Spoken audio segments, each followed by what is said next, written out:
नमस्कार, आप सभी का स्वागत है एक और नई वीडियो में। और आज की इस वीडियो में हम जिस स्टॉक के बारे में बात करने वाले हैं उसका net profit year on year 87% से बढ़ा है। और अगर हम कंपनी के क्वार्टरली प्रॉफिट्स की बात करें तो पिछले 8 क्वार्टर से कंपनी कंसिस्टेंटली प्रॉफिट में है with 95% of the exports.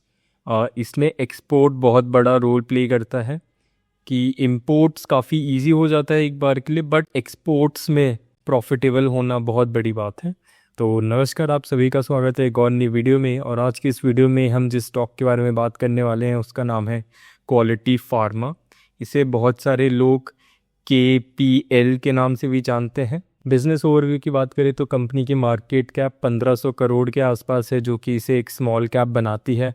Sector की बात करें तो कंपनी फार्मा सेक्टर में है। और मोटा मोटा कामकाज बताऊं तो कंपनी थ्योरोपेटिकल मेडिसिन बनाती है, जैसे chronic diseases, cancer, diabetes, cardiac, इन सब से रिलेटेड कंपनी मेडिसिन बनाती है। प्राइमरीली कंपनी ऑन्कोलॉजी का मतलब होता है कैंसर, तो इससे रिलेटेड मेडिसिन बनाती है। और इन्फॉर्मेशन या फैक्ट जैसा हम हर वीडियो में बताते हैं, तो जैसा मैंने बताया कंपनी पिछले 8 क्वार्टर से प्रॉफिट में रही है विथ 95% ऑफ द एक्सपोर्ट। और कंपनी ने पिछले 3 सालों से कोई भी डेट नहीं उठाया है फ्रॉम इक्विटी, या कोई फ्रेश डेट वैसे नहीं उठाया है। और कोई भी डेट, किसी भी तरीके का डेट ना उठा के अपने रेवेन्यू 2x करा है। आगे बढ़ेंगे। मैनेजमेंट की अगर हम बात करें तो इनके चेयरमैन आते हैं रमेश अरोड़ा, जो कि 26.9% कंपनी में डायरेक्ट स्टेक रखते हैं। और इन्होंने कंपनी फाउंड करी थी 1983 में, और इनको 40 इयर्स का एक्सपीरियंस हो चुका है।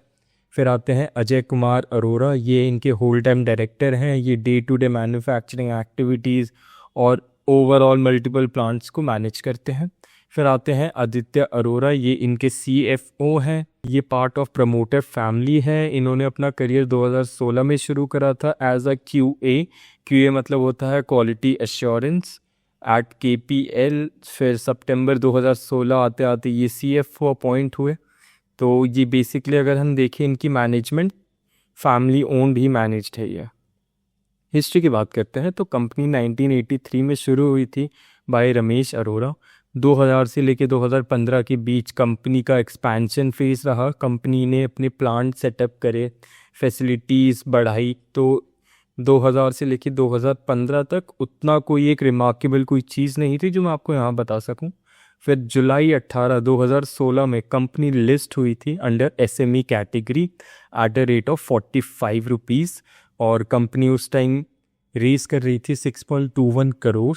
2017 आते आते कंपनी ने कॉन्टिनेंट वाइज एक्सपेंशन करना शुरू कर दिया था। और ये एक तरीके से अपने आप को ग्रोथ फेज भी मानते हैं अपना। कंपनी ने एशिया, अफ्रीका, यहाँ पे अपने प्राइजेस इंक्रीज़ करे थे। तो ये इनका एक तरीके से ग्रोथ फेज था। फिर 2020 से 21 के बीच कंपनी के stock prices all time high hit हुए थे बिकॉज ऑफ कोविड। हम आगे देखेंगे वीडियो में कि कंपनी ने अभी तक वो रेवेन्यू अभी भी हिट नहीं करा जो उसने कोविड के टाइम पे हिट कर दिया था। और कंपनी का अगर हम ओवरऑल ग्रोथ देखें 17.5% की ग्रोथ है, जो कि काफ़ी एक अच्छी ग्रोथ है। अगर हम स्मॉल कैप स्टॉक्स में देखें 2025 आते आते कंपनी का रेवेन्यू 20.43% से ग्रो हुआ, नेट प्रॉफिट 66% से ग्रो हुआ। और कंपनी अभी करेंटली 70+ कंट्रीज़ में कामकाज रखती है। अब हम लोकेशंस की बात करते हैं तो कंपनी की ग्लोबल प्रेजेंस देखें तो कंपनी ने शुरुआत करी थी अफ्रीका कॉन्टिनेंट से। शुरुआत इंडिया से करी थी, but first global exposure company ने अफ्रीका से शुरू करी थी by 2000s। Company middle east में मेजरली इंजेक्टेबल्स एक्सपोर्ट करती है, वहाँ पे इंजेक्टेबल की मार्केट काफ़ी बड़ी है। और यूरोप और लैटिन अमेरिका में भी कंपनी धीरे धीरे अपना एक्सपोजर बढ़ा रही है। हिमाचल प्रदेश में अगर हम देखें तो कंपनी की 3 मैन्युफैक्चरिंग यूनिट्स हैं, जसूर, ऊना, बाडी। और ये ऑन्कोलॉजी, बेटा लैक्टन, फॉर्मुलेशन, वो मैन्युफैक्चरिंग यूनिट्स क्या क्या पर्पस है उनका, तो वो ये सब मैन्युफैक्चर करती हैं। और कंपनी ने एक रीज़न भी दिया है कि वो हिमाचल प्रदेश में क्यों मैन्युफैक्चर कर रहे हैं, because of its tax incentives. Under the Indian industrial policy company को टैक्स इंसेंटिव्स मिलते हैं, इसलिए वो वहाँ मैन्युफैक्चर कर रही हैं। फिर आता है अमृतसर पंजाब में, वहाँ कंपनी की 2 मैन्युफैक्चरिंग यूनिट्स हैं। वहाँ पे वो majorly injectables, liquid orals, ointments ये मैन्युफैक्चर करती हैं, और कंपनी का एक हेडक्वार्टर्स है मुंबई में। सेक्टरल एनालिसिस की अगर हम बात करें तो थोड़ा सा आप ध्यान से सुनिएगा, ये काफ़ी इन डेप्थ मैंने प्रिपेयर करा है। तो इंडियन फार्मा मार्केट की अगर हम करंट वैल्यूएशन देखें तो 68 बिलियन है, और जो कि एक्सपेक्टेड है बाय 2034 174 बिलियन तक पहुंचने की, with a growing CAGR of 11%।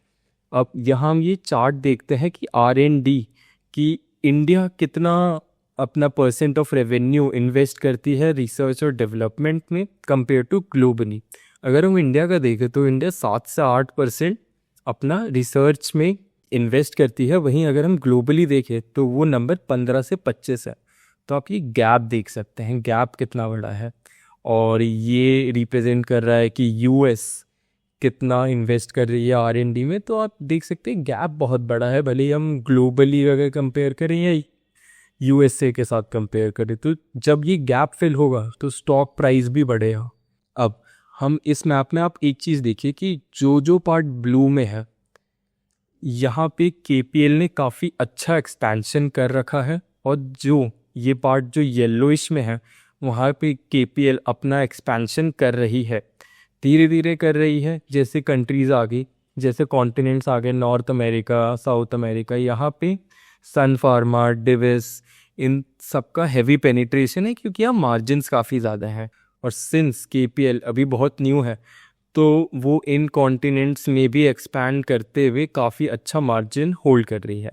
आप एक एग्जांपल से समझिए कि एक 2 साल का बच्चा है, अगर आप उसे 1 साल बाद देखेंगे तो उसकी हाइट कितनी बढ़ जाएगी, और वहीं अगर आप एक 25 साल के बंदे को देखेंगे उसकी हाइट 1 साल बाद कितनी बढ़ेगी। तो बस यहीं पे आप KPL को 2 साल का बच्चा समझिए, और सन फार्मा, डिविस वो कितने बड़े जाइंट्स हैं, उनका ग्रोथ फेज़ अब नहीं है, वो थोड़े स्टैग्नेंट हो गए हैं, उनको अब टाइम लगेगा। जितनी जल्दी ये ग्रो कर पाएगी उस रेट पे शायद वो ना कर पाए अभी फ़िलहाल।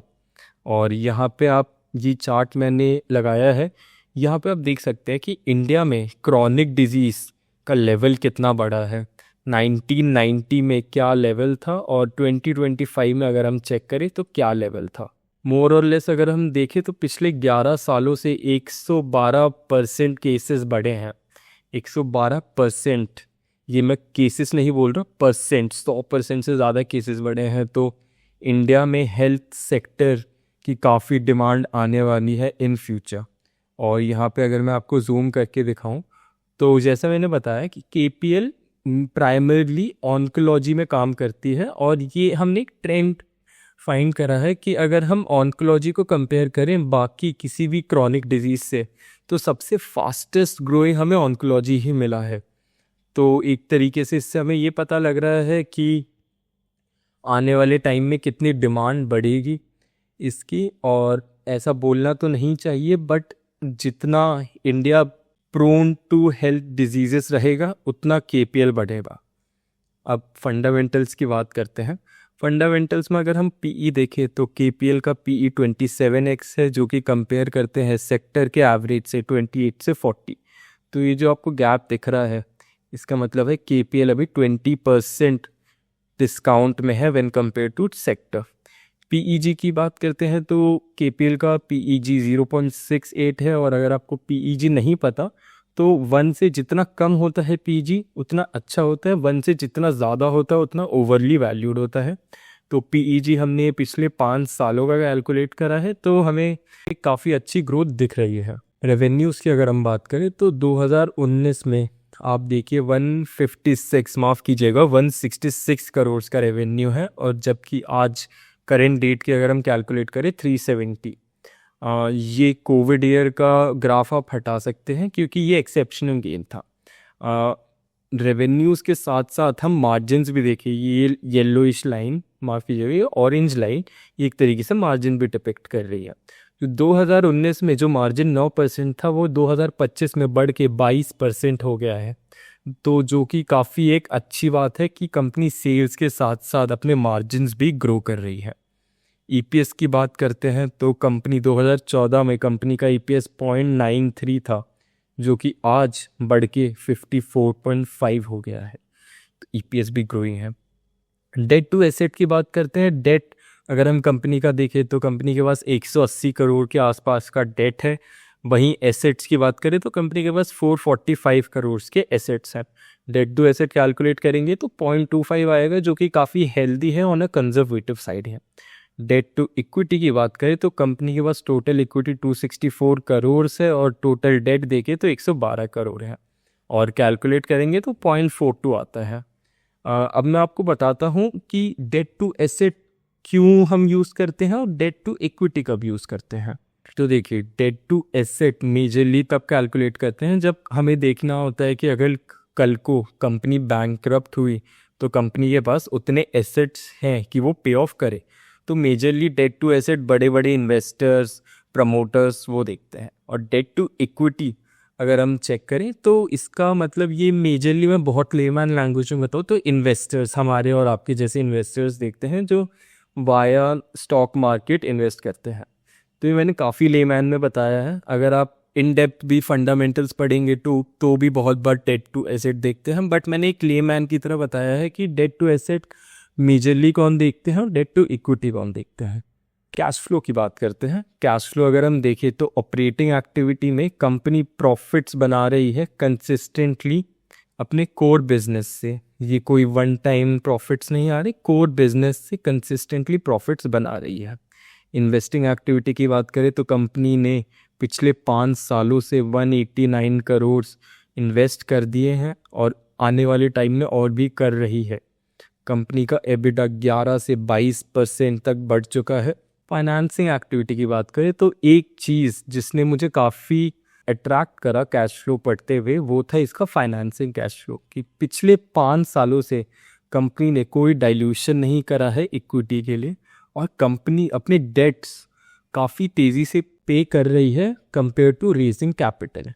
तो कैश फ्लो मोर और लेस काफ़ी हेल्दी दिखा है हमें। कंक्लूजन में आने से पहले मैं आपको बताना चाहूँगा कि हम हर वीडियो में एक पीयर कंपैरिजन पार्ट रखते हैं, बट इसमें हमने क्यों नहीं रखा, इसमें इसलिए नहीं रखा क्योंकि मैंने जैसा आपको बताया कि केपीएल 2 साल का बच्चा है। वो 1 साल में जितनी ग्रोथ करेगा उतना ना सन फार्मा ना डिविस कर पाएंगे, क्योंकि वो ग्रो कर चुके हैं, वो अभी एक अलग लेवल पे हैं। 2 साल और 25 साल के बच्चे में आप अंतर समझिए। तो इसलिए कंपेयर करना मुझे पॉइंटलेस लगा, इसलिए मैंने अलग सी स्लाइड नहीं रखी है उनकी। अब कंक्लूजन की बात करते हैं। तो क्यू ऑन क्यू बेसिस में अगर हम देखें कंपनी का रेवेन्यू, तो क्यू ऑन क्यू बेसिस से 11% के आसपास की रेवेन्यू ग्रोथ हुई है, और ईयर ऑन ईयर बेसिस में देखें तो 46.2% से ग्रोथ हुई है। एबिटा अगर हम देखें तो 25% से ग्रो हुआ है, और ईयर ऑन ईयर देखें तो 67% से ग्रो हुआ है। पैट मार्जिन्स देखें, जो कि सबसे इंपॉर्टेंट होते हैं मार्जिन्स, तो 3 बेसिस पॉइंट्स में इंक्रीज मिला है हमें क्वार्टरली बेसिस में, और वहीं ईयरली बेसिस में 290 है, क्लोज टू 300 बेसिस पॉइंट का अपस्ट्रीम मिला है। तो इनकी शीट काफ़ी स्ट्रॉन्ग दिखी है हमें। अब जो मैं आपको बता रहा था कि 2 साल और 25 साल का डिफरेंस, तो आप यहाँ देख सकते हैं पिछले 8 साल का कैगर अगर हम कैलकुलेट करें केपीएल का तो वो है 49%, और जबकि अदर इसके सेक्टरल पीयर्स का अगर हम कैगर कैलकुलेट करें वो है 17%। तो आप देख सकते हैं नंबर्स में कितना बड़ा डिफरेंस है। तो इसलिए यही रीज़न है मैंने पीयर कंपैरिजन वाला पार्ट नहीं रखा है। अब slowly company Asian, African, middle east इन पार्ट्स में एक्सपैंड कर रही है, और contrasting to Sun Pharma and Divi's, इसका मतलब है सन फार्मा डिविस इन्होंने काफ़ी अच्छा पेनिट्रेशन कर रखा है इनमें, क्योंकि अमेरिका, साउथ अमेरिका, यूरोप, इन कॉन्टिनेंट्स में मार्जिन्स काफ़ी हाई रहते हैं, तो वहाँ पे सन फार्मा डिविस इन्होंने बहुत पहले से पेनिट्रेशन कर रखा है। और वहीं एशिया, अफ्रीका, ये जो कॉन्टिनेंट्स है जहाँ पे उतना पेनिट्रेशन नहीं आया है ये बिग जाइंट्स का, वहाँ पे केपीएल आराम से स्लोली एंड स्टेटली अपने रूट स्ट्रॉन्ग कर रहा है। अब इंट्रिंसिक वैल्यू अगर हम कैलकुलेट करें तो 1000 से 1500 के बीच में आती है, और अभी रीसेंट फॉल के बाद कंपनी का स्टॉक प्राइस 1400 के आसपास है, if I am not wrong, 1400 1500 इसी रेंज के अंदर ही है। तो recent dip can be a better opportunity to be a part in. तो ये फैक्टर्स आप कंसिडर कर सकते हैं। और यहीं हमारी वीडियो ख़त्म होती है। और वीडियो ख़त्म होने से पहले एक और चीज़ कि मार्केट में कोई भी निवेश करने से पहले अपने वित्तीय सलाहकार की राय ज़रूर लीजिए। And thank you.